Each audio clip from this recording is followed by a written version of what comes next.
नमस्कार। घटना चक्र प्लस वर्कबुक प्रोग्राम में आपका स्वागत है। आज हम विश्लेषण करेंगे विगत 33 वर्षों में आए हुए वैदिक काल के प्रश्नों का प्रारंभिक परीक्षा में। वैदिक काल में आप घटना चक्र में जब देखेंगे तो लगभग 105 प्रश्न हैं व्याख्या सहित, और ये हमारी वैदिक काल की वर्कबुक है जो इन्हीं 105 प्रश्नों में से निकाली गई है। इससे पहले आप लोग प्रागैतिहासिक काल और हड़प्पा सभ्यता की वर्कबुक और उसका घटना चक्र के प्रीवियस ईयर्स का विश्लेषण वाली वीडियो देख चुके हैं। उसी कड़ी में ये अगली वीडियो है। तो वैदिक काल से कौन कौन से प्रश्न आए गए हैं, कितनी बार एक प्रश्न रिपीट हुआ है। आगामी जो परीक्षाएं हैं, उत्तर प्रदेश पीसीएस प्रारंभिक परीक्षा, उसके बाद समीक्षा अधिकारी की प्रारंभिक परीक्षा, उसके लिए सीरीज बहुत ही महत्वपूर्ण है। तो पहला प्रश्न आप देखिए, यहाँ पर प्रश्न जो है वो कट गया है पहला प्रश्न, लेकिन प्रश्न ये है कि आर्य शब्द का अर्थ क्या है। और ये प्रश्न एक से ज्यादा बार परीक्षा में पूछा गया है। आप देखिए दूसरा प्रश्न, क्लासिकीय संस्कृति में आर्य शब्द का अर्थ क्या है। तो आर्य जो है उसका अर्थ है श्रेष्ठ, श्रेष्ठ या कुलीन। अब यहां पर सेकंड में आप देखिए आर्य शब्द के अर्थ में इन्होंने जो ऑप्शंस दिए हैं उत्तर में, ईश्वर में विश्वासी, एक वंशानुगत जाति, किसी विशेष धर्म में विश्वास रखने वाला, या फिर एक उत्तम व्यक्ति। तो श्रेष्ठ, उत्तम एक ही बात है। तो आर्य अपने आप को श्रेष्ठ कहते थे या आर्य कहते थे अपने आप को। तो एक संदर्भ ये निकलता है कि श्रेष्ठ या आर्य थोड़ा सा तुलनात्मक हो जाता है। किसकी तुलना में श्रेष्ठ? तो हमें ऋग्वेद में जिक्र मिलता है अनार्यों का, वो जो आर्य विचारधारा में विश्वास नहीं रखते, वो जो आर्यों जैसी प्रजाति के नहीं हैं, जो आर्यों की भाषा नहीं बोलते, जो आर्यों के धर्म को नहीं मानते, वो अनार्य। तो आर्य शब्द का अर्थ, यहां पर एक जानकारी और मिल रही है इसकी व्याख्या में। सायणाचार्य जो कि विद्वान थे, उन्होंने अपने ऋग भाष्य में आर्य शब्द के कई अर्थ बताए हैं और मतलब यही निकलता है श्रेष्ठ। सायणाचार्य का जिक्र विजयनगर में होगा। जब आप मध्यकाल में विजयनगर साम्राज्य पढ़ेंगे तो वहां पर सायणाचार्य का जिक्र आता है। ऋग भाष्य इन्होंने लिखा, इन्होंने वेदों के ऊपर कमेंट्री, वेदों के ऊपर टीका लिखा या भाष्य लिखा, इसलिए ऋग भाष्य लिखा गया है यहाँ पर। इसके बाद तीसरा प्रश्न देखिए, सबसे पुराना वेद कौन सा है? तो वेदों का क्रम अगर आप याद कर लेते हैं कि ऋग्वेद, उसके बाद सामवेद, उसके बाद यजुर्वेद, ये तीनों मिलकर के वेद त्रयी बनाते हैं। वेद त्रयी कि वेद 3 हैं। अथर्ववेद को शुरुआत में मान्यता नहीं दी गई थी, बाद में इसको मान्यता दी गई। इसमें अनार्य विचारधारा है, तो वेद 4 हो गए। तो सबसे पुराना वेद ऋग्वेद, दूसरे नंबर पर सामवेद, फिर यजुर्वेद, फिर अथर्ववेद। तो किसी भी तरह का प्रश्न ऐसा आ जाए, अब जैसे देखिए यहाँ पर मैंने बोला वेद त्रयी कि वेद 3 थे, यहाँ पर प्रश्न आ गया क्वेश्चन नंबर 4, त्रयी क्या है? तो त्रयी वैसे तो कुछ भी हो सकता है, जो भी 3 हो, लेकिन यहाँ पर हिंदू धर्म के 3 देवता या धर्म, संघ व युद्ध या 3 मौसम, यूपीपीएससी जीआईसी का आया हुआ प्रश्न है, 3 वेदों को कहा गया है वेद त्रयी। तो कभी कभी प्रश्न इनडायरेक्ट हो जाता है। क्वेश्चन नंबर 5, किस वैदिक ग्रंथ में वर्ण शब्द का सर्वप्रथम उल्लेख मिलता है? तो वर्ण व्यवस्था वाला जो वर्ण है कि आर्य समाज जो है, आर्य समुदाय जो है, वो ब्राह्मण, क्षत्रिय, वैश्य और शूद्र, इस प्रकार से 4 वर्णों में विभाजित हुआ। तो वर्ण शब्द का जो पहला जिक्र है वो ऋग्वेद में है। इसके बाद क्वेश्चन नंबर 6, यहां पर एक व्याख्या भी दी गई है कि वर्ण शब्द का जो उल्लेख है वो ऋग्वेद में मिलता है और एक से ज्यादा संदर्भ में मिलता है। एक से ज्यादा संदर्भ में मिलने का मतलब यह है कि कहीं पर ये रंग के अर्थ में है कि आर्य जो है वो गौर वर्ण के हैं, कहीं कहीं ये व्यवसाय चयन के संदर्भ में भी है। आर्यों को गौर वर्ण का कहा गया है, दासों को कृष्ण वर्ण का कहा गया है। और ऋग्वेद के 10वें मंडल में पुरुष सूक्त में शूद्र वर्ण का उल्लेख सबसे पहली बार मिला है। क्वेश्चन नंबर 6 देखिए, अब इसकी व्याख्या से यहां पर मिल रहा है, वर्ण व्यवस्था से संबंधित पुरुष सूक्त कहां पाया जाता है? ऋग्वेद में। यह भी पूछा जा सकता है कि ऋग्वेद के किस मंडल में पाया जाता है? 10वें मंडल में। इसके बाद एक प्रश्न है सुमेलित करने का। यहां पर सब्जेक्ट पूछा गया है और आप देखिए जो क्वेश्चन नंबर 8 है उसमें भी सब्जेक्ट ही मैच कराए गए हैं। तो किस वेद का क्या विषय है? जैसा कि हम जानते हैं ऋग्वेद में देवी देवताओं, खासतौर पर देवताओं के लिए प्रार्थनाएं की गई हैं। सामवेद में उन्हीं प्रार्थनाओं को गाने योग्य बनाया गया है, इसलिए सामवेद को भारतीय संगीत का जनक भी कहते हैं। तो सामवेद में लगभग 90% मंत्र वही हैं जो ऋग्वेद के हैं, उनको गेय बनाया गया है, उनको गाने योग्य बनाया गया है, इसलिए वो कॉपी किया गया है। और ऋग्वेद ईश्वर की महिमा, देवी देवताओं की प्रशंसा में मंत्र लिखे गए हैं। यजुर्वेद ये बताता है कि यज्ञ किस प्रकार से किए जाएंगे, उसमें बलि किस प्रकार से दी जाएगी। और अथर्ववेद औषधियों से संबंधित है। तो अब देखिए आप नेक्स्ट जो प्रश्न है इसी तरीके का, दोबारा से चारों वेद हमारे सामने हैं और विषय दिए गए हैं। तो ऋग्वेद में स्तोत्र और प्रार्थनाएं हैं। सामवेद, यहां पर देखिए फिर संगीत आ गया, जहां पर भी संगीत का जिक्र आ जाए सामवेद। कर्मकांड, यज्ञ संबंधी कर्मकांड यजुर्वेद का विषय है। तंत्र मंत्र वशीकरण, तंत्र मंत्र और वशीकरण को अनार्य विचारधारा माना जाता है।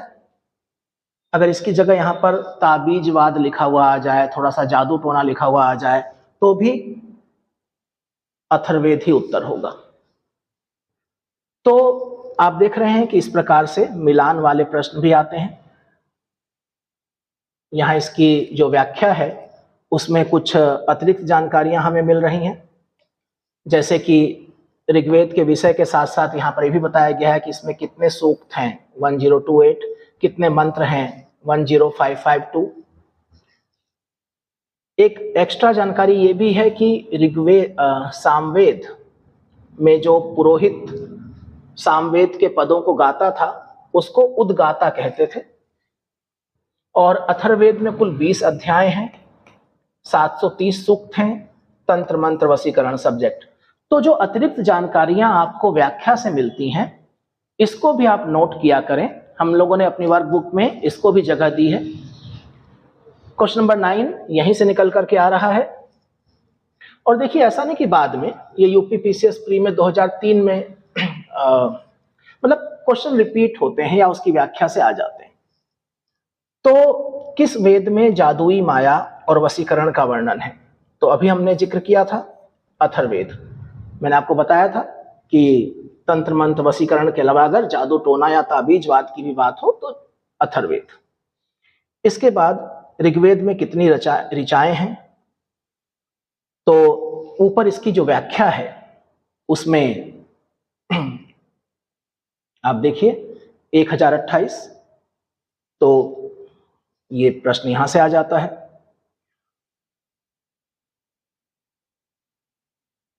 इसके बाद फिर से एक बार विषय पूछा गया है कि ऋग्वेद क्या है?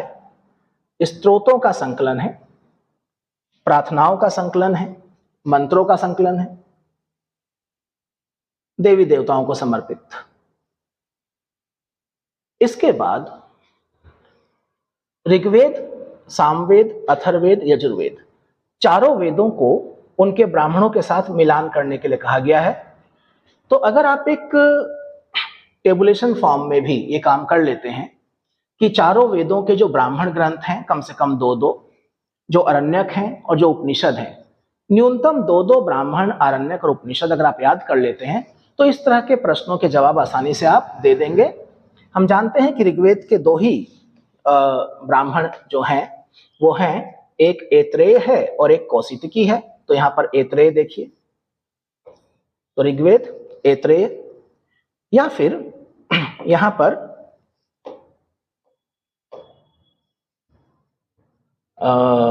सामवेद को देखिए, पंचविश, यजुर्वेद को देखिए, सतपथ, अथर्ववेद, गोपथ।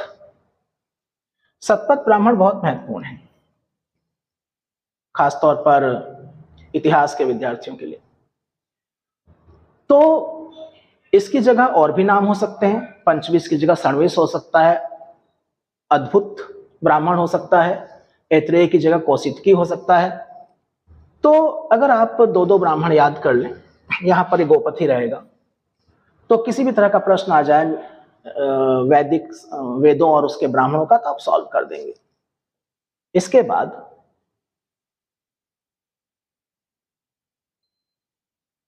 अब देखिए, लगातार ब्राह्मणों से ही प्रश्न है। कौन सा ब्राह्मण ग्रंथ ऋग्वेद से संबंधित है? ऋग्वेद का ब्राह्मण पूछ लिया गया, पिछला प्रश्न भी यही था, ऐत्रेय ब्राह्मण। अब यहां पर आप देखिए सतपथ ब्राह्मण भी पूछा गया है। हम जानते हैं सतपथ ब्राह्मण किसका है? यजुर्वेद का है। गोपथ ब्राह्मण पूछा गया है, गोपथ ब्राह्मण किसका है? अथर्ववेद का है। और यहां पर एक नया ब्राह्मण आपको मिल गया, तैत्तिरीय ब्राह्मण। और यहां पर हमें इसकी व्याख्या में क्या जानकारी मिल रही है कि तैत्तिरीय ब्राह्मण जो है वो किसका है? अब इसने ऐत्रेय और कौशितकी के बारे में बताया है। कौशितकी के बगल में संख्यायन लिखा है, इसको आप ध्यान रखेंगे। पंचविश या तांडय ब्राह्मण, जैमिनीय ब्राह्मण का भी जिक्र किया है जो सामवेद से संबंधित है। सतपथ और गोपथ का भी जिक्र किया है, लेकिन तैत्तिरीय ब्राह्मण का जिक्र नहीं किया है कि तैत्तिरीय ब्राह्मण किससे संबंधित है। तो जरूरी नहीं है कि व्याख्या में आपको ये सब चीजें मिल जाएं। जरूरी नहीं है कि हमेशा व्याख्या में सभी ऑप्शंस को कवर किया जाए। तो यहाँ पर जैसे तैत्तिरीय ब्राह्मण के बारे में व्याख्या नहीं दी गई है, लेकिन आप लोगों को इसको ढूंढ करके करना चाहिए। तो जब आप ढूंढेंगे तो मिलेगा कि तैत्तिरीय ब्राह्मण भी यजुर्वेद से संबंधित है, कृष्ण यजुर्वेद का ब्राह्मण है ये। इसके बाद प्रश्न संख्या 14, गोपथ ब्राह्मण किससे संबंधित है? अभी यहां पर हमने देखा गोपथ ब्राह्मण लगातार आ रहा है अथर्ववेद से। क्वेश्चन नंबर 15, निम्नलिखित में से कौन शुक्ल यजुर्वेद की संहिता है? तो शुक्ल यजुर्वेद की संहिता वाजसनेयी संहिता है। शुक्ल यजुर्वेद की दो शाखाएं हैं, यहां पर हमें एक जानकारी मिल रही है, कणव तथा माध्यनंदिन। और जब आप यजुर्वेद के बारे में एक फैक्ट पढ़ते हैं कि यजुर्वेद एकमात्र वेद है जो गद्य और पद्य दोनों में है, क्योंकि वेद आमतौर पर पोएटिक फॉर्म में है, काव्य रचनाएं हैं, लेकिन यजुर्वेद के बारे में है कि वो दोनों में है, गद्य और पद्य में। तो वाजसनेयी संहिता है जो पूरी तरह से पद्य शैली में है, गद्य का प्रयोग नहीं है, यानी कि शुक्ल यजुर्वेद जो है, क्योंकि वाजसनेयी संहिता शुक्ल यजुर्वेद का है, तो शुक्ल यजुर्वेद पद्य में है, मतलब कृष्ण यजुर्वेद गद्य पद्य दोनों में होगा। क्वेश्चन नंबर 16, ऋग्वेद का कौन सा मंडल पूर्णतः सोम को समर्पित है? तो ऋग्वेद में कुल मंडलों की संख्या है 10 और 9वें मंडल के सभी 114 सूक्त सोम को समर्पित है। दरअसल ऋग्वेद के अलग अलग मंडलों में सोम देवता को जो समर्पित सूक्त हैं उनका एक जगह संकलन कर दिया गया है 9वें मंडल में। प्रश्न संख्या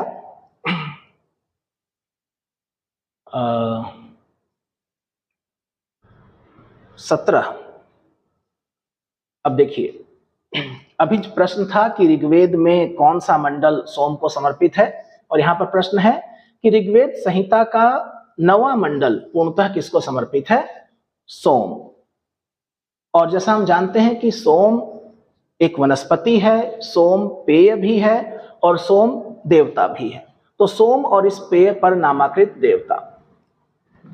यज्ञ संबंधी विधि विधानों का, जो भी यज्ञ संबंधी विधि विधान है, कर्म कांड है, रिचुअल्स हैं, बलि प्रथा है, इसके बारे में यजुर्वेद सबसे प्रमुख स्रोत है। यहाँ पर जानकारी है कि 2 भाग हैं इसके, शुक्ल और कृष्ण यजुर्वेद। तो फैक्ट और उसकी व्याख्या बार बार रिपीट भी होते हैं, जितनी बार आप पढ़ेंगे उतना अच्छा है। तो जब आप देखते हैं कि अरे ये प्रश्न तो फिर से आ गया, तो उसको फिर से पढ़ें और उसकी व्याख्या भी पढ़ें, हो सकता है उसमें आपको कोई नया तत्व पता चल जाए। अगला प्रश्न जो है एक बार फिर से पिछले प्रश्नों पर ही आधारित है। किसका संकलन ऋग्वेद पर आधारित है? किस वेद का संकलन ऋग्वेद पर आधारित है? सामवेद। शुरुआत में एक प्रश्न आया था जिसमें मैंने आपको सामवेद के बारे में बताया था कि सामवेद में ऋग्वेद से ही सभी मंत्र उठाए गए हैं। आप देखिए 1875 ऋचाएं हैं सामवेद में, और एक मत है कि 75 या 99 को छोड़ के शेष सभी ऋग्वेद पर ही आधारित हैं, क्योंकि इसको गाने योग्य बनाया गया था। ऋग्वैदिक आर्यों ने जब सुरों का आविष्कार किया, शब्दों को स्वरों को गानों में बदला कि उसको कैसे गाया जाए, तो देवताओं को वो सबसे अच्छे माध्यम से प्रसन्न करना चाहते थे, तो रूखे सूखे शब्दों की बजाय उसको संगीतमय बना दिया गया। नेक्स्ट क्वेश्चन है कि भारत के किस स्थल की खुदाई से लौह धातु के प्रचलन के प्राचीनतम प्रमाण मिले हैं? तो कई जगह हैं, अहिछत्र है, अतरंजी खेड़ा है, आलमगीरपुर है, मथुरा, रोपड़, श्रावस्ती, काम्पिल्य, इन जगहों से लौह युगीन संस्कृति के अवशेष मिले हैं। अतरंजी खेड़ा से लौह धातु मल, जब हम लौह अयस्क को पिघलाते हैं तो जो वेस्ट निकलता है, और जिन भट्टियों में उसको पिघलाया जाता था, तो इसका मतलब यह है कि अतरंजी खेड़ा में इस कार्य को थोड़ा बड़े पैमाने पर किया जा रहा था। आप अतरंजी खेड़ा को औद्योगिक क्षेत्र मान सकते हैं उस जमाने का। तो उत्तर है अतरंजी खेड़ा। फिर लोहे से ही प्रश्न है, भारतीय उपमहाद्वीप में लोहे का प्रयोग कब शुरू हुआ? तो थोड़ा सा विवाद है इतिहासकारों के बीच में। यहाँ पर जो विकल्प दिए गए हैं 9000 वर्ष पूर्व, 6000 वर्ष पूर्व या 12000 वर्ष पूर्व, या फिर उपयुक्त में से कोई नहीं, तो यहाँ पर उत्तर है उपयुक्त में से कोई नहीं। इसकी व्याख्या देखिए आप कि संपूर्ण विश्व में कुछ विद्वान मानते हैं कि संपूर्ण विश्व में लोहे का जो उपयोग है या प्रथम प्रयोग है वो हित्ती नामक जाति ने किया। उसके पश्चात विश्व के अन्य देशों में इसका प्रचलन हुआ। फिर थाईलैंड में बनेची जगह है, वहां से लोहे की प्राप्ति हुई, और भारत में नोह, राजस्थान, तो लोहा और कृष्ण लोहित मृदभांडों के साथ प्राप्त हो रहा है। कृष्ण लोहित मृदभांड मिट्टी के ही मृदभांड है, जिसकी संभावित तिथि 1400 ईसा पूर्व के लगभग है। सबसे पहले उत्तर वैदिक काल में 1000 से 600 ईसा पूर्व के ग्रंथों में हमें स्पष्ट प्रमाण मिल रहे हैं। अथर्ववेद में श्याम अयस का जिक्र हुआ है कि लोहा श्याम अयस। लोहे के बने हुए हल के फाल का भी जिक्र है। अतरंजी खेड़ा से हमें प्राचीनतम कृषि लौह उपकरण प्राप्त हुए हैं। तो 1000 ईसा पूर्व के आसपास का समय अधिकतर विद्वान मानते हैं। नेक्स्ट क्वेश्चन है कि उपनिषद जो पुस्तकें हैं उनका विषय क्या है? दर्शन, फिलॉसफी, और इनको वेदांत भी कहा जाता है। व्याख्या में पता चल रहा है कि वेदांत कहते हैं वेदों का अंतिम खंड। वेदांत का अर्थ ये है। फिर से यही प्रश्न है, उपनिषदों का मुख्य विषय क्या है? तो आप देखिए कि पहले 1998 में पूछा गया, फिर 2002 में पूछा गया, फिर 2004 में पूछा गया। तो उपनिषदों का मुख्य विषय है दर्शन। अगला प्रश्न भी इससे ही संबंधित है। किस एक वैदिक साहित्य में मोक्ष की चर्चा मिलती है? तो पहली बार मोक्ष की चर्चा, मोक्ष दर्शन का विषय है, तो श्वेताश्वतर उपनिषद में पहली बार आया है। अब यहाँ पर तो प्रश्न में उपनिषद लिखा हुआ है, तो उपनिषद सही है। यहाँ अतिरिक्त जानकारी मिल रही है कि मोक्ष शब्द सबसे पहले किस उपनिषद में प्रयोग किया गया है? श्वेताश्वतर उपनिषद में। यम नचिकेता संवाद का जिक्र है कि किस उपनिषद में यम नचिकेता संवाद मिलता है? तो कठोपनिषद। कठोपनिषद जिसमें ये एक कहानी है कि नचिकेता जो एक राजा का पुत्र है और वो पकड़ लेता है यम को कि मुझे बताओ ये तुम जीवन मृत्यु क्या करते हो। तो यम बहुत टालने का प्रयास करते हैं, लेकिन आखिर में वो ज्ञान देते हैं नचिकेता को। कठोपनिषद जो कि कृष्ण यजुर्वेद का उपनिषद है, तो ये भी पूछा जा सकता है कि कठोपनिषद किस वेद से जुड़ा हुआ है? यजुर्वेद से, और एक्सक्लूसिव कि यजुर्वेद में भी किस खंड से? तो कृष्ण यजुर्वेद से। ये फिर वही प्रश्न है, नचिकेता आख्यान का उल्लेख कहाँ मिलता है? कठोपनिषद में। उपनिषद कालीन कुछ राजाओं के नाम पूछ लिए जाते हैं। यहाँ पर पूछा गया है कि अश्वपति उपनिषद काल में कहाँ के शासक थे, किस जनपद के शासक थे? केकय के। तो व्याख्या में देखिए हमें कुछ और राजाओं के नाम भी मिल रहे हैं, जैसे विदेह के राजा जनक, पांचाल के राजा प्रवाहन जाबाली, केकय का प्रश्न तो पूछा ही गया है अश्वपति, और काशी के राजा अजातशत्रु। तो जो विकल्प दिए जाते हैं चार, थोड़ा सा उनके बारे में भी आप जानकारी प्राप्त करने का प्रयास करें। कम से कम जो व्याख्या में दिया गया है उसको जरूर देखें। वैदिक साहित्य का सही क्रम अर्थात वेद, चारों वेद, वैदिक संहिताओं का मतलब है चारों वेद, ऋग्वेद, सामवेद, यजुर्वेद, अथर्ववेद, उनकी व्याख्या के लिए लिखे गए ब्राह्मण ग्रंथ, उसके बाद अरण्यक और तत्पश्चात उपनिषद। तो सही क्रम है वैदिक संहिताएं, आरण्यक नहीं, वैदिक संहिताएं, ब्राह्मण, आरण्यक, उपनिषद, ए विकल्प है। आरंभिक वैदिक साहित्य में सर्वाधिक वर्णित नदी कौन सी है? निश्चित तौर पर सिंधु नदी। यहां पर भी प्रश्न दो प्रकार से आ सकता है। सर्वाधिक वर्णित नदी कौन सी है? सिंधु। और सबसे पवित्र नदी किसको माना गया है वैदिक काल में? सरस्वती को। तो ये दो अलग अलग प्रश्न हैं। ये देखिए, सिंधु नदी का ऋग्वैदिक काल में सर्वाधिक महत्व था। ऋग्वेद में सर्वाधिक बार उसका प्रयोग हुआ है और उसका एक नाम हिरण्याई भी है। सिंधु नदी को उसके आर्थिक महत्व के कारण हिरण्याई कहा गया है। हिरण्याई का एक संदर्भ स्वर्ण भी होता है, सोना भी होता है। वैदिक नदी अस्किनी की पहचान किससे की गई है? चेनाब से। जो वैदिक कालीन नदियां हैं, सिंधु, सरस्वती, अस्किनी, सतुद्री, विपासा, अगर आप इनके आधुनिक नाम या जो आधुनिक नदियां हैं कि सिंधु है, चेनाब है, झेलम है, रावी है, सतलज है, इनके वैदिक कालीन नाम याद कर लेते हैं तो ये प्रश्न बहुत आसानी से सॉल्व हो जाएगा। ऋग्वेद में किन नदियों का उल्लेख ये बताता है कि अफगानिस्तान के साथ आर्यों का संबंध था। अर्थात अगर ऋग्वेद में उन नदियों का जिक्र है जो अफगानिस्तान में बहती हैं, इसका मतलब ऋग्वैदिक आर्य उस क्षेत्र से परिचित थे। कुभा आधुनिक काबुल नदी, इसके किनारे काबुल सिटी बसा हुआ है, और क्रुमु, कुर्रम, इसके अलावा गोमती, और ये लखनऊ वाली गोमती ना होकर के गोमल नदी है अफगानिस्तान की, और सुवास्तु, स्वात नदियां, स्वात घाटी भी है।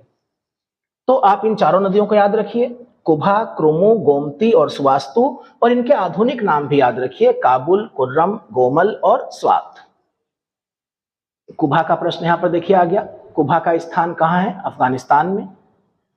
और ये जो मैं आपको बता रहा था कि वैदिक कालीन नदियों के नाम और आधुनिक नाम, तो कुभा अभी हमने देखा, काबुल, सुतुद्री, सतलुज, परुष्णी, रावी, क्या बच गया? सदानीरा, गंडक नदी। तो ये अब देखिए जो स्टेट पीसीएस हैं वहां पर कुछ प्रश्न स्थानीय भी पूछे जाते हैं।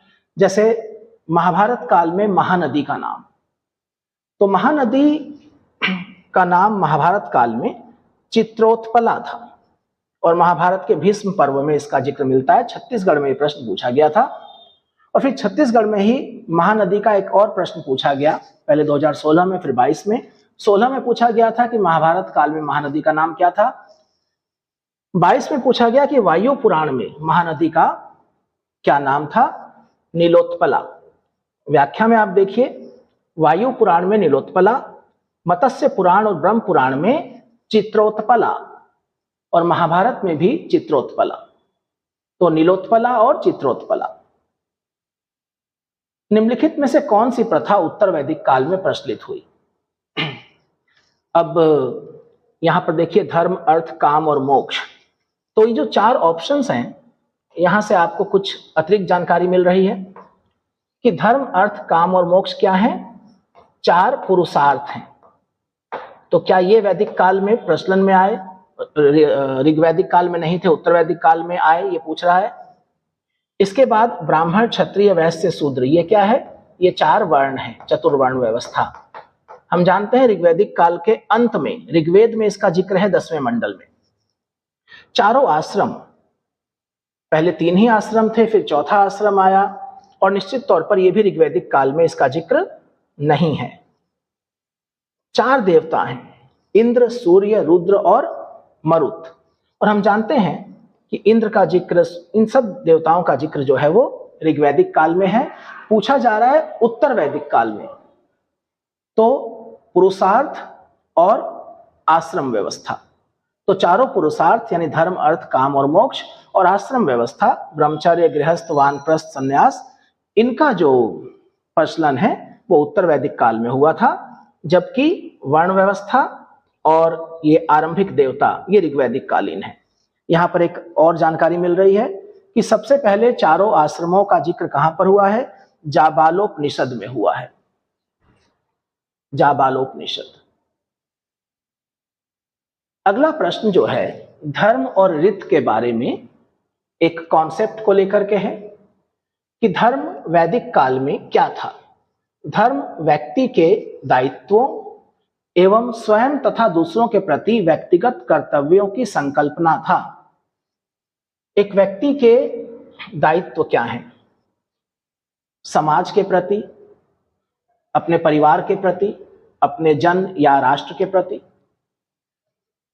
और जो उसके अधिकार हैं और जो दूसरे के प्रति उसके कर्तव्य हैं। तो धर्म उसको गाइड करता था कि एक नियमबद्ध तरीके से चलना है। धर्म का एक अर्थ विधि भी था, आज भी है। तो ये स्टेटमेंट बिल्कुल ठीक है कि धर्म व्यक्ति के दायित्वों एवं स्वयं तथा दूसरों के प्रति व्यक्तिगत कर्तव्यों की संकल्पना था। उसको अपने लिए क्या करना है और दूसरे के प्रति उसका क्या कर्तव्य है।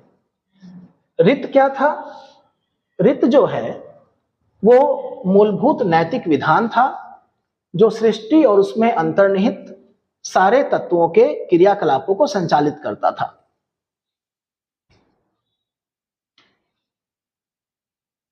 रीत, अब देखिए 2 पार्ट में तोड़ देते हैं इसको कि रीत मूलभूत नैतिक विधान था, नेचुरल जस्टिस की तरह, जो सृष्टि और उसमें शामिल अंतर्निहित सारे तत्वों के क्रियाकलापों को संचालित करता था। बिल्कुल बाकायदा ये इतना महत्वपूर्ण था कि बाकायदा इसके लिए ऋग्वैदिक देवमंडल में 3रे नंबर के सबसे महत्वपूर्ण देवता को जिम्मेदारी दी गई थी। वरुण देव जो थे वो रीत के संरक्षक थे, इसीलिए वरुण देवता को ऋतस्य गोपा भी कहा जाता था।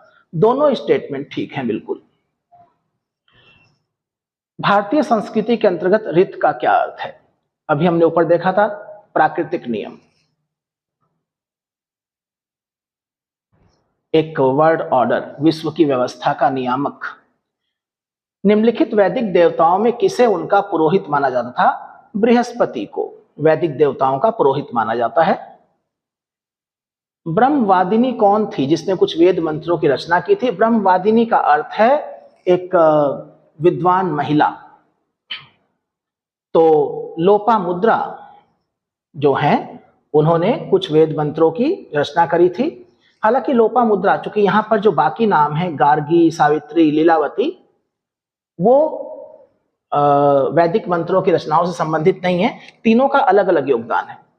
लेकिन लोपामुद्रा के अलावा, जो कि अगस्त ऋषि की पत्नी थी, अपाला, घोषा, विश्ववारा भी उन विद्वान महिलाओं में थी, विदुषी स्त्रियां जिन्होंने वेद मंत्रों की रचना करी थी। ऋग्वैदिक काल में निष्क शब्द का प्रयोग आभूषण के लिए हुआ है, लेकिन बाद में इसका प्रयोग एक सिक्के के तौर पर, करेंसी के तौर पर भी होने लगा। और निष्क किस प्रकार का आभूषण था? एक गले का हार था, निष्क ग्रीवा भी कहा गया है। प्राचीन भारत में निष्क, निशाका स्वर्ण आभूषण थे। तो प्राचीन भारत में निष्क या निशाका मूल रूप से गले में पहने जाने वाला एक सोने का आभूषण था। निष्क ग्रीवा भी कहा जाता था। पुरुष महिलाएं दोनों पहनते थे। चूंकि एक इसका निश्चित वजन था, एक निश्चित स्टैंडर्ड था, इसलिए इसको कभी कभी कुछ बड़े जिनको हम बोलते हैं बिजनेस में विनिमय के तौर पर भी प्रयोग किया जाता था। बोगज कोई क्यों महत्वपूर्ण है? बोगज कोई टर्की के पास एक जगह है और वहां से एक अभिलेख मिला है जिसमें दो कबीलों के बीच में संधि हो रही है। उस संधि में विटनेस के तौर पर, होता है ना कि कसम खाते हैं हम ईश्वर की, तो उसमें विटनेस के तौर पर कि इन देवताओं को साक्षी मान करके हम समझौता कर रहे हैं, उसमें वैदिक देवताओं के नाम मिलते हैं। कौन कौन से वैदिक देवताओं के नाम मिलते हैं ये भी पूछा जा सकता है। तो उसमें इंद्र का जिक्र है, मित्र का जिक्र है, वरुण का जिक्र है और नासत्य का जिक्र है। तो बोगोज कोई वाला प्रश्न बहुत महत्वपूर्ण है। ये देखिए, एशिया माइनर में बोगोज कोई अभिलेख से 14वीं शताब्दी ईसा पूर्व ऋग्वैदिक काल के देवताओं इंद्र, वरुण, मित्र और नासत्य। तो इससे एक, अब इसमें लिखा है कि इससे ज्ञात होता है कि वैदिक आर्य ईरान से होकर ही भारत में आए होंगे। तो जो लोग ये मानते हैं कि वैदिक आर्य बाहर से आए थे, ये उनके लिए एक स्रोत है। जो लोग नहीं मानते हैं कि वैदिक आर्य बाहर से आए थे, तो वहां पर फिर ये समीकरण है कि किसी न किसी प्रकार से इन देवताओं का, इंद्र का, वरुण का, नासत्य का, वहां पर भी जानकारी थी। क्योंकि जो मित्र है वो जैन अवेस्ता और जो ईरानी, जो पर्शियन धर्म था, उसमें भी पाया जाता है मित्र जो है। लेकिन ये तीनों देवता इंद्र, वरुण और नासत्य, ये ऋग्वैदिक। कौन सा ईरान से भारत में आर्यों के आने की सूचना देता है? अभी हमने देखा बोगोज कोई। कौन सा अभिलेख है जिसमें वैदिक देवताओं का वर्णन है? बोगोज कोई। यानी 4 प्रश्न लगभग बोगोज कोई से अलग अलग समय में आए। और आप देखिए एक बार कि 2016 में, 2009 में और 1994, 1996। तो आप समझ सकते हैं कोई भी फैक्ट इतिहास में पुराना नहीं होता है कि ये तो बहुत पहले पूछा गया था, अब क्यों आएगा, ऐसा कुछ नहीं है। आप देखिए 1994 में पूछा गया, उसके बाद 2014-16 में भी आ गया। अब यहां पर आर्यों के आदि देश के बारे में प्रश्न है कि किसने आर्यों के आदि देश के बारे में लिखा। इन चारों लोगों में से बाल गंगाधर तिलक ने लिखा।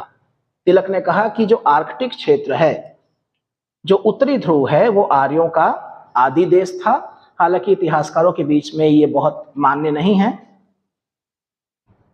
तो ये भी पूछा जा सकता है कि आर्यों का आदि देश उत्तरी ध्रुव था, इसके जनक कौन है इस सिद्धांत के।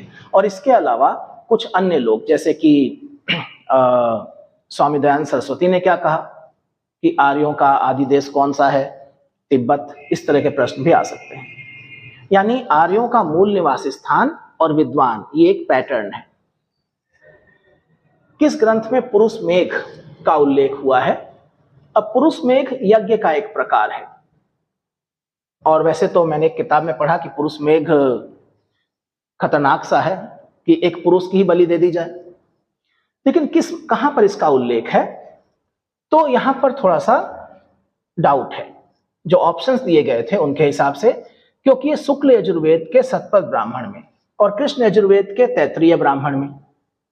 पीछे आपने देखा था तैत्तिरीय ब्राह्मण का प्रश्न आया था, वहां पर उसको एक्सप्लेन नहीं किया गया था कि तैत्तिरीय ब्राह्मण किसका हिस्सा है। तो मैंने बताया था कृष्ण यजुर्वेद का है, यहां पर दिया हुआ है। लेकिन तो कृष्ण यजुर्वेद भी है उत्तर में, शुक्ल यजुर्वेद भी है, ठीक है। हाँ, अगर खाली शतपथ ब्राह्मण आ जाए, जैसे यहां पर कुछ इतिहासकार कहते हैं कि शतपथ ब्राह्मण में पुरुष मेघ यज्ञ की चर्चा है, तो इस तरह के उत्तर बड़े मुश्किल हो जाते हैं कि 3 उत्तर उपलब्ध हैं। फिर आयोग बोनस नंबर देगा आपको इस तरह के प्रश्नों पर। सतपथ ब्राह्मण में उल्लिखित राजा विदेह माधव से संबंधित ऋषि कौन थे? गौतम राहुगण। और ये पूरी कहानी जो यहां पर लिखी हुई है, अगर आप इसको पढ़ लेंगे तो आपको और 3 प्रश्न मिल जाएंगे। ये पूरी की पूरी कहानी का जो जिक्र है, मैंने पहली बार झा श्रीमाली में पढ़ा था इसको, गौतम राहुगण और विदेह माधव की कथा जो है। तो 2 प्रश्न तो यही मिल रहे हैं कि राजा कौन थे, विदेह माधव, ऋषि कौन थे, गौतम राहुगण, पुस्तक कौन सी है, सतपथ ब्राह्मण।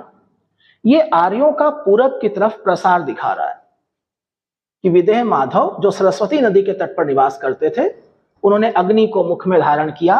प्रतीकात्मक है कि अग्नि के माध्यम से आर्यों ने जंगलों को जलाया, साफ किया, विस्तार किया। तो पृथ्वी पर अग्नि आ गई, नदियों को जलाते हुए पूरब की ओर बढ़ गई, लेकिन हिमालय से प्रवाहित उत्तरगिरी, हिमालय से प्रवाहित होने वाली सदानीरा नदी को जला नहीं सकी। और जब वो जला नहीं सकी तो फिर पुरोहित ने कहा कि आप इस नदी के पूरब की तरफ ही रहिए। तो आगे चलकर के एक विचारधारा बन गई कि उस परे का क्षेत्र जो है वो अच्छा नहीं।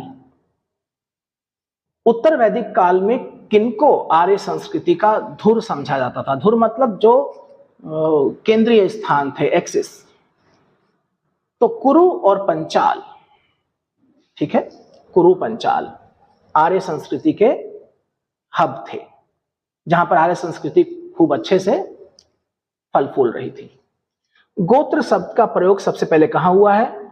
ऋग्वेद में। गोष्ठ वह स्थान जहां पर पूरे कुल का गोधन पाला जाता था।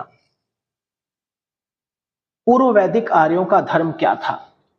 प्रकृति पूजा, प्राकृतिक शक्तियों की उपासना करते थे। प्राकृतिक शक्तियों, चाहे वर्षा हो, चाहे तूफान हो, बीमारियां हो, वनस्पतियां हो, उन्होंने मानवीकरण कर दिया, उनके लिए देवता बना दिए और यज्ञ के माध्यम से उन देवताओं की उपासना करने लगे। तो प्रकृति पूजा और यज्ञ सही जवाब है इसका। 50 क्वेश्चन अब तक हो चुके हैं।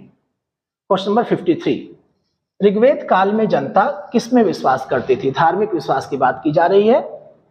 मूर्ति पूजा, एकेश्वरवाद, देवी पूजा। सबसे बढ़िया आंसर है बलि एवं कर्मकांड।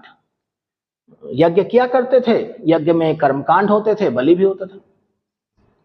प्रसिद्ध दशराज्य युद्ध, 10 राजाओं का युद्ध किस नदी के तट पर लड़ा गया?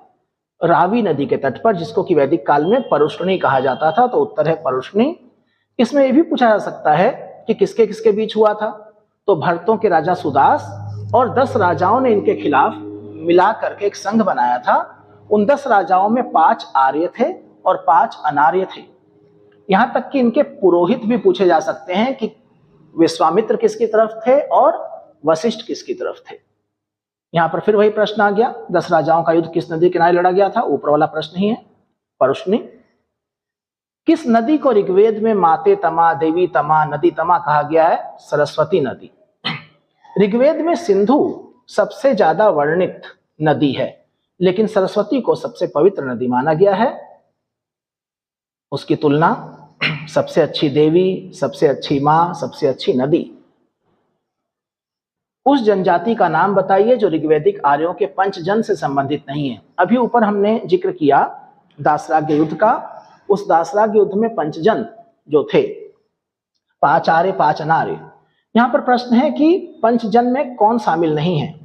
यदु, पुरु, तुर्वस, किकट। किकट नहीं है। आर्यों के पंचजनों में यदु, द्रोह्यु, पुरु, अनु और तुर्वस शामिल हैं, किकट शामिल नहीं है। ये पंचजन के नाम आप याद कर लीजिए, ये आगे भी पूछे जा सकते हैं। प्राचीन काल में आर्यों के जीविकोपार्जन का मुख्य साधन क्या था? कृषि, निश्चित तौर पर। शुरुआत में आर्य पशुपालक थे, थोड़ा बहुत कृषि किया करते थे। धीरे धीरे उन्हें कृषि की जानकारी हो गई। तो यहां पर आप देखिए कि कृषि, शिल्पकर्म, शिकार और व्यापार, ये शिकार पर आधारित सभ्यता नहीं थी। तो इन चारों ऑप्शंस में बेस्ट है कृषि, पशुपालन और कृषि। और उत्तर वैदिक काल तो पूरी तरह से कृषि आधारित थी। ऋग्वेद में यव शब्द जौ के लिए प्रयोग किया गया है। यहां पर फिर कुछ शब्दावलियां हैं। यव दोबारा से आ गया, तो यव का अर्थ जौ, अभी हमने ऊपर देखा ही था। इसके अलावा व्रीहि शब्द जो है वो चावल के लिए प्रयोग किया जाता है। मुदग मूंग और इक्षु गन्ना। अगर आपके पास जो भी किताब है घटना चक्र के अलावा, उसमें जो वैदिक काल में शब्द आते हैं उनके ऊपर आपको खास ध्यान देना है। पणि, पणि वैदिक काल में व्यापारी हैं, और वैदिक काल में जो पणि हैं तो ऋग्वैदिक आर्यों ने इन पणियों की आलोचना भी करी है। जो पणि हैं इनको अनार्य माना गया है, तो पणि व्यापारी हैं। पणि ऋण देते थे, ब्याज बहुत ज्यादा लेते थे। वेकनाट सूदखोर भी कहा गया है। ऋग्वेद में पणियों को पुरों में रहने वाला बताया गया है कि वो बड़े बड़े पुरों में रहते थे और पशुपालक भी थे, और पणियों के पास काफी संपत्ति हुआ करती थी। वैदिक युग में प्रचलित लोकप्रिय शासन प्रणाली क्या थी? राजतंत्र था, और राजतंत्र भी वंश परंपरागत, अर्थात पिता के बाद पुत्र को गद्दी मिल जाती थी। अगर आप ये कहना चाहते हैं कि ऋग्वेद में तो निर्वाचन का भी जिक्र है, राजा का निर्वाचन होता था, तो पूरे ऋग्वेद में सिर्फ एक मंत्र है जहां पर राजा का निर्वाचन होता था। तो अपवाद से तो नियम नहीं बन सकता। प्रचलित लोकप्रिय पूछा है उसने, प्रचलित लोकप्रिय प्रणाली तो वंश परंपरागत राजतंत्र ही था। यहां लिखा है कि यद्यपि जनता द्वारा चुनाव के भी कुछ उदाहरण मिलते हैं, एक ही श्लोक है। वैदिक युगीन सभा, तो ऋग्वैदिक काल में आपको ध्यान होगा सभा और समिति दो संस्थाएं थी। एक तरह से राजा को सलाह देने वाली संस्था थी। यहां पर जो 4 उत्तर दिए गए हैं उनमें सबसे बढ़िया उत्तर यही है, मंत्रिपरिषद। क्योंकि ना तो ये गांव के व्यवसायिक लोगों की संस्था थी, ना राजा का दरबार था, ना राज्य के समस्त लोगों की राष्ट्रीय सभा थी। तो यहाँ 4 ऑप्शंस में से एक मंत्रिपरिषद है, ये ठीक है। सभा कुलीन या वृद्ध मनुष्यों की थी जिसमें कुछ ही लोग हिस्सा लेते थे। समिति में लगभग पूरा गांव हिस्सा ले लेता था। बाद में सभा समिति का महत्व कम हो गया, तो सभा और समिति को प्रजापति की 2 पुत्रियां कह दिया गया, अथर्ववेद में कह दिया गया। कौन सी ऋग्वैदिक सभा थी जो न्यायिक कार्य भी करती थी? सभा ही करती थी। यहां देखिए सभा समिति के साथ विदथ का भी जिक्र किया गया है। ये ऋग्वैदिक कालीन जनतांत्रिक संस्थाएं थीं जिसमें से सभा न्यायिक कार्य करती थी। कभी प्रश्न आ जाए आपके सामने कि सभा समिति विदथ, इसमें प्राचीनतम कौन सी थी? तो विदथ। जहां सभा और समिति का जिक्र सिर्फ ऋग्वेद में 8 और 9 बार हुआ है, विदथ का जिक्र लगभग 125 बार हुआ है। कुछ अधिकारियों के नाम, वैदिक कालीन प्रशासन में भाग दूह कौन था? तो राजस्व कर जमा करने वाला, भाग अर्थात उत्पादन में हिस्सा, तो राजस्व कर जमा करने वाला। जबकि अक्षवाप, कुछ और नाम दे दिए गए, द्यूत अधिकारी था। द्यूत अधिकारी यानी राजा की मदद का, मतलब कहा जाता है कि प्राचीन काल में द्यूत या जुआ तो राजा मना नहीं कर पाते थे। इसको चैलेंज की तरह लिया जाता था कि अगर किसी ने युद्ध की चुनौती दे दी तो धर्म है स्वीकार करो, और जुए की चुनौती दे दी, महाभारत आपने पढ़ा है, तो भी स्वीकार करो। तो एक बाकायदा अधिकारी रख लिया गया था। हालांकि उसका एक काम आय और व्यय, इनकम और एक्सपेंडिचर का हिसाब किताब रखना भी होता था। आयुर्वेद अर्थात जीवन का विज्ञान, इसका सर्वप्रथम उल्लेख कहां मिलता है? अथर्ववेद में। अथर्ववेद के ऊपर पहले भी चर्चा करी है हमने। उसमें सामान्य मनुष्य के विचारों तथा अंधविश्वासों का विवरण मिलता है। अनार्य विचारधारा है, लेकिन रोग निवारण, राजभक्ति, विवाह, प्रणय गीत, ये सब भी इसमें है। ऋग्वैदिक धर्म किस प्रकार का था? बहुदेववादी था। पॉलीज़म था, आकाश के देवता थे, अंतरिक्ष के देवता थे, पृथ्वी के देवता थे, बहुत सारे देवता थे। हालांकि आगे चल करके एकीकरण भी किया गया। एकम सत्य विप्रा बहुधा वदंती, अर्थात एक ही सत्य है जिसे विद्वान लोग अलग अलग नामों से जानते हैं। तो ऋग्वेद में एकेश्वरवाद का भी समर्थन किया गया है, लेकिन बहुदेववाद था। सामान्य सा प्रश्न है, बहुदेववाद। सर्वाधिक ऋग्वैदिक सूक्त किसको समर्पित हैं? इंद्र को।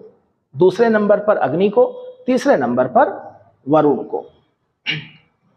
और ये कई बार प्रश्न आया है, देखिए ऋग्वेद में इंद्र के ऊपर 250 सूक्त हैं, सर्वाधिक लोकप्रिय है। अग्नि 200 सूक्त हैं। युद्ध देवता कौन था? इंद्र। फिर प्रश्न रिपीट हुआ, सर्वाधिक संख्या में मंत्र किससे संबंधित हैं? अब यहां पर देखिए इंद्र हटा दिए गए, तो 200 मंत्र अग्नि को हैं, तो अग्नि हो गए। यहां पर फिर ये प्रश्न आ गया, रिपीट हो गया। यहां पर इंद्र है उत्तर में, अगर इंद्र उत्तर में है तो इंद्र नंबर 1 है, उसके बाद अग्नि है। इंद्र और अग्नि दोनों ना हो और 4 देवताओं के नाम देके पूछे जाएं कि इनमें से कौन, तो फिर वरुण तीसरे नंबर पर है, ये आपको ध्यान रखना होगा। इसके बाद इंद्र के बारे में कुछ स्टेटमेंट है। झंझावत के देवता थे, पापियों को दंड देते थे, नैतिक व्यवस्था के संरक्षक थे, वर्षा के देवता थे। तो क्या क्या करते थे?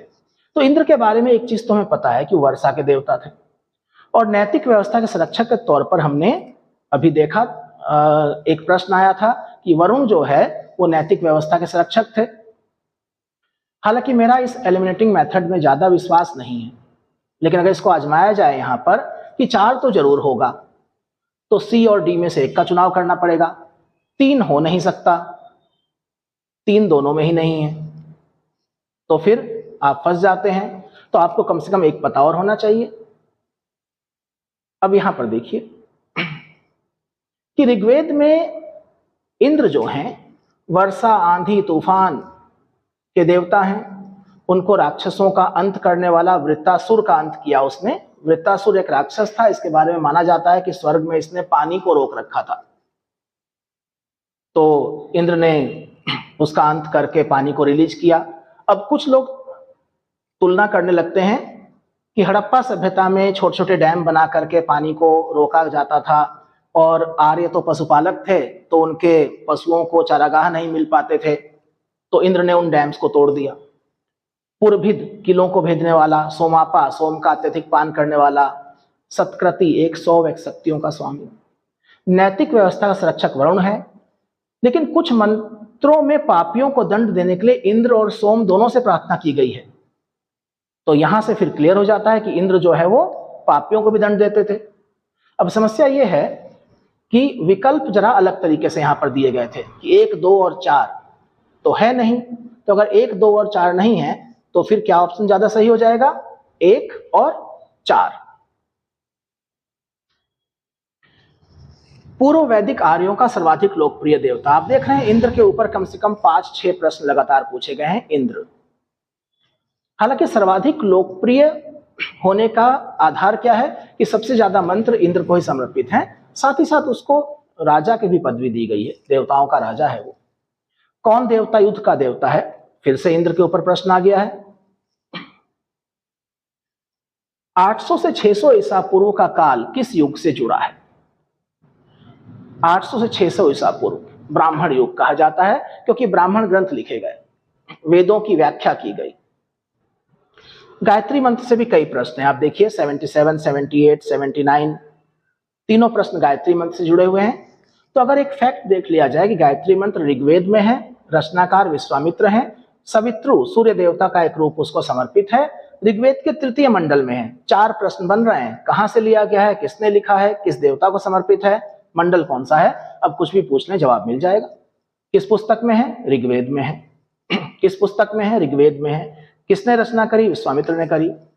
इसके अलावा भी अभी 2 प्रश्न बचते हैं कि किस देवता को समर्पित है और किस मंडल में है। तो व्याख्या जरूर पढ़नी चाहिए आपको। सर्ग, प्रतिसर्ग, वंश, मनवंतर और वंशानुचरित, ये 5 विषय किसके हैं? पुराणों के हैं। और इस व्याख्या में देखिए इनका अर्थ भी बताया गया है कि सर्ग का अर्थ है सृष्टि, आदि सृष्टि, बीज। प्रतिसर्ग प्रलय हो गया, प्रलय के बाद पुनर्सृष्टि। वंश में देवताओं और ऋषियों के वंश वृक्षों का वर्णन है। मनवंतर कल्प के महायुगों का वर्णन है। और वंशानुचरित पुराणों के वे अंग हैं जिनमें राजवंशों की तालिकाएं दी गई हैं। तो यहां तो सिर्फ यही पूछा गया है कि ये किस बुक के हिस्से हैं, पुराण के। लेकिन मैचिंग में, मिलान में ये भी पूछा जा सकता है, इन 5 का विषय अलग से भी पूछा जा सकता है कि वंशानुचरित में क्या है, राजवंशों की तालिकाएं हैं। पुराण कितने हैं? आसान सा प्रश्न है, 18। रचनाकार दिया गया है यहाँ पर लोमहर्ष ऋषि और उनके पुत्र उग्रश्रवा। पुराणों से फिर कुछ और प्रश्न भी हैं। किस पुराण से किस वंश की जानकारी मिलती है? विष्णु पुराण मौर्य वंश, वायु पुराण गुप्त वंश, दोनों सही हैं। विष्णु पुराण से मौर्य वंश की जानकारी मिलती है, जबकि वायु, विष्णु और ब्राह्मण तीनों पुराणों से गुप्त वंश की जानकारी मिलती है। वायु पुराण खासतौर पर शासन व्यवस्था पर प्रकाश डालता है। श्रीमद् भागवत गीता संस्कृत में लिखी गई थी, मौलिक रूप से संस्कृत में लिखी गई थी, और महाभारत का एक भाग है, अलग से पुस्तक नहीं है। महाभारत मूलतः किस रूप में जानी जाती थी? यानी मूल जो कहानी थी तो जय संहिता, जय संहिता, फिर भारत, महाभारत। महाभारत को ही सतसहस्री संहिता भी कहा जाता है, 1,00,000 श्लोक। शुरुआत हुई थी 8,800 श्लोक से। अब यहां पर यही प्रश्न आ गया, सतसहस्री संहिता किसका उपनाम है? महाभारत का। हिंदू पौराणिक कथा के अनुसार समुद्र मंथन हेतु किस सर्प ने रस्सी के रूप में स्वयं को प्रस्तुत किया? आप जानते हैं वासुकी जो नाग थे, वो सर्पों के राजा वासुकी। और एक आपको और जानकारी मिल रही है, पहली तो ये कि वासुकी कौन? सर्पों के राजा। और मथानी के तौर पर मद्रांचल पर्वत। किस काल में अछूत की अवधारणा स्पष्ट रूप से उद्धृत हुई थी? धर्मशास्त्रों का जो युग है, सूत्र काल जिसको कहा जाता है, वहां पर स्पष्ट तौर पर जब शूद्रों के दो प्रकार हो गए, निर्वसित अनिर्वसित, तो निर्वसित जो गांव के बाहर रह जाते थे तो शूद्र, निर्वसित शूद्र अस्पृश्य माने जाते थे। अगर आपने कभी ये पढ़ा हो कि भारत में गुप्त काल से पहले तो अस्पृश्यता थी ही नहीं, तो फिर पाणिनि को पढ़ लीजिए। पाणिनि का समय तो आपको पता ही होगा, पूर्व मौर्य काल, घनंद के समकालीन माने जाते हैं। और इन्होंने एक किताब लिखी थी संस्कृत ग्रामर की, जो प्राचीनतम पुस्तक है, अष्टाध्यायी, 8 अध्याय हैं उसमें। सत्यमेव जयते किस उपनिषद से लिया गया है? मुंडको उपनिषद से। सत्य की ही विजय होती है, भारत के राज चिन्ह पर भी अंकित है। अगेन यही प्रश्न, सत्यमेव जयते कहां से लिया गया है? मुंडको उपनिषद से। फिर से यही प्रश्न, सत्यमेव जयते कहां से लिया गया है? कुछ प्रश्न तो आप जल्दी भी ना करें कि अच्छा बार बार सत्यमेव जयते आ रहा है छोड़ देते, नहीं, ध्यान से पढ़ें। तो सत्यमेव जयते मुंडको उपनिषद से लिया गया है। एक और स्टेटमेंट है, तमसो मां ज्योतिर्गमय, कहां से लिया गया है? उपनिषद से। अगली बार ये भी पूछा जा सकता है किस उपनिषद से लिया गया है? बृहदारण्यक उपनिषद।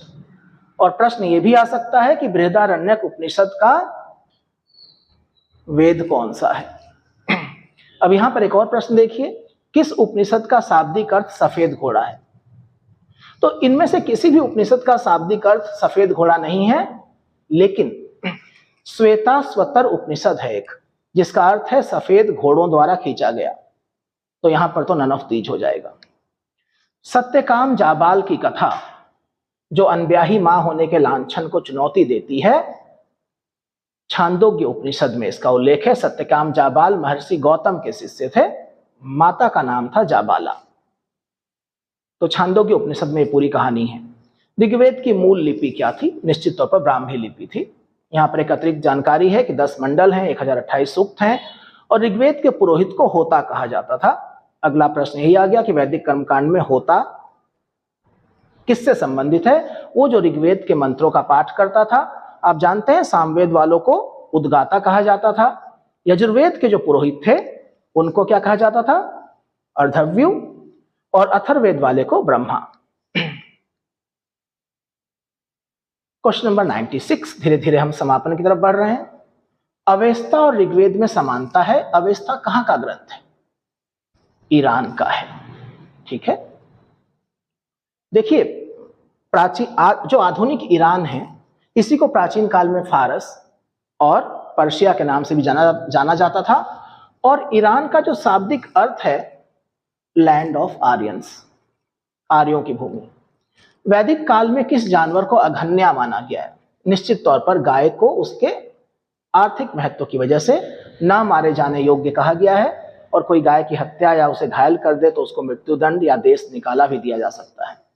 अगेन यही प्रश्न, अघन्या गाय, अघन्य गाय। यहां पर ये जो प्रश्न है 3 स्टेटमेंट दिए गए हैं और हमें बताना है कौन से सही हैं। ऋग्वेद कालीन आर्य कवच और शिरस्त्राण हेलमेट जब युद्ध करने जाते थे का प्रयोग करते थे, जबकि सिंधु घाटी सभ्यता के लोगों में इसके उपयोग का कोई साक्ष्य नहीं मिलता। सिंधु घाटी सभ्यता को व्यापारिक सभ्यता माना जाता है, वहां पर हथियारों के ज्यादा प्रमाण नहीं है, जो हथियार मिले भी हैं वो बहुत कमजोर हैं। ऋग्वेद कालीन आर्यों को स्वर्ण, चांदी और ताम्र का ज्ञान था, बिल्कुल ठीक है, जबकि सिंधु घाटी के लोगों को केवल ताम्र और लोहे का ज्ञान था। ताम्र का तो था लेकिन लोहे का नहीं था, ये ठीक नहीं है। तीसरा, ऋग्वैदिक कालीन आर्यों ने घोड़े को पालतू बना लिया था, बिल्कुल सही है, जबकि इस बात का कोई साक्ष्य नहीं है कि सिंधु घाटी के लोग इस पशु को जानते थे, गलत बात है। कोई साक्ष्य नहीं है ऐसा नहीं कह सकते, बहुत कम साक्ष्य हैं, ठीक है। तो सिर्फ पहला ही सही है यहां पर कि ऋग्वैदिक आर्य कवच और हेलमेट का प्रयोग करते थे, सिंधु घाटी सभ्यता में इस तरह कोई प्रमाण नहीं मिला है। दूसरा पॉइंट क्यों गलत है कि सिंधु घाटी के लोगों को लोहे का ज्ञान था, नहीं था। तीसरा, सिंधु घाटी के लोग कोई साक्ष्य नहीं है घोड़े का, नहीं, साक्ष्य हैं लोथल से हैं, चनहुदड़ों से हैं, घोड़े का वो अपर मोलर मिला है। यहां पर ये इसका व्याख्या है। ऋग्वैदिक काल के प्रारंभ में निम्न में से किसे मूल्यवान संपत्ति समझा जाता था? निश्चित तौर पर गाय को, इसलिए अघन्या भी कहा गया। ऋग्वेद के कुछ सूक्तों में गाय को देवता के रूप में कल्पित भी किया गया है। अब यहां पर देखिए मिलान किया गया है, कौन सा समाज, कौन सी सभ्यता किस प्रकार की थी। तो सिंधु घाटी सभ्यता हम जानते हैं एक नगरीय सभ्यता थी। ऋग्वैदिक समाज जो है वो पशुपालक थे, ऋग्वैदिक समाज घुमक्कड़ पशुपालक, तो उनको हम चारागाह से जोड़ देते हैं। उत्तर वैदिक समाज जो है वो स्थायी तौर पर बस गया, तो कृषक, और मध्यकाल में जमींदारी व्यवस्था आ गई थी। तो यहां पर अब कोई प्रतिबंध तो है नहीं पेपर सेटर के ऊपर कि वो प्राचीन और मध्यकाल को मिलाए ना, तो उसने मिला दिया। तो आप देखिए यहां पर सिंधु घाटी सभ्यता नगरीय, उत्तर वैदिक समाज कृषक, ऋग्वैदिक समाज चारागाह, मध्यकाल जमींदारी। प्राचीन भारतीय समाज के प्रसंग में कौन सा एक शब्द 3 से अलग है? कुल, वंश, गोत्र और कोष। तो निश्चित तौर पर कुल का अर्थ है परिवार, वंश भी परिवार या मनुष्यों से संबंधित है, गोत्र भी उनसे संबंधित है, कोष का मतलब होता है ना राजकोष हो गया, भंडार। संस्कार कुल कितने हैं? 16। और बकायदा आपसे संस्कारों का क्रम भी पूछा जा सकता है कि किसके बाद कौन सा संस्कार होता है।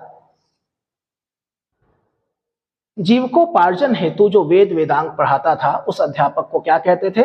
उपाध्याय। अब यहां पर ये 105 प्रश्न जो मैंने आपके साथ डिस्कस किए हैं, देखिए जब आप इस तरह YouTube पर कोई वीडियो देखते हैं तो एक काम जरूर करें, किताबें खरीदें, किताबें अपने पास रखें। आप सिर्फ ये पद्धति ना अपनाएं कि इसमें देखते रहें, आप सुनिए जरूर मुझे, लेकिन किताब अपने पास रखिए ताकि आप बेहतर तरीके से नोट्स बना सकें। तो आप सिर्फ इसमें देख करके पढ़ने की कोशिश ना करें। हाँ, किसी कारण से अगर कोई किताब लेने में सक्षम नहीं है तो कोशिश करें कि किताब आपके पास हो, और उसके बाद आप ये वर्कबुक भरें। ये जितने भी हमने प्रश्न बनाए हैं, लगभग 100 के आसपास प्रश्न बनाए हैं। किसी किसी प्रश्न के कई सारे पार्ट कर दिए गए हैं, तो 100 से ज्यादा हो जाएंगे टोटल। और ये सब के सब प्रश्न जो हैं अगर आप भर लेंगे, और ये सब यहीं से, इनके आंसर कहाँ मिलेंगे? इनके आंसर आपको यहीं पर मिलेंगे। तो एक तो आपका रिवीजन हो जाएगा कि आपने 100 के 100 प्रश्नों को यहां पर एक बार प्रश्नोत्तर फॉर्म में लिखा, अपनी कॉपी में लिखिए, इसको डाउनलोड कर लीजिए आप हमारे टेलीग्राम चैनल पर जा करके, और बाद में प्रैक्टिस के लिए इसको बचा करके रखिए। ये सीरीज चलती रहेगी, वैदिक काल के बाद पूर्व मौर्य काल की सीरीज लेकर के मैं आपके सामने आऊंगा, और इसका फायदा तभी है जब आप इसको वर्कबुक के साथ पढ़ें और उसको फिल करें।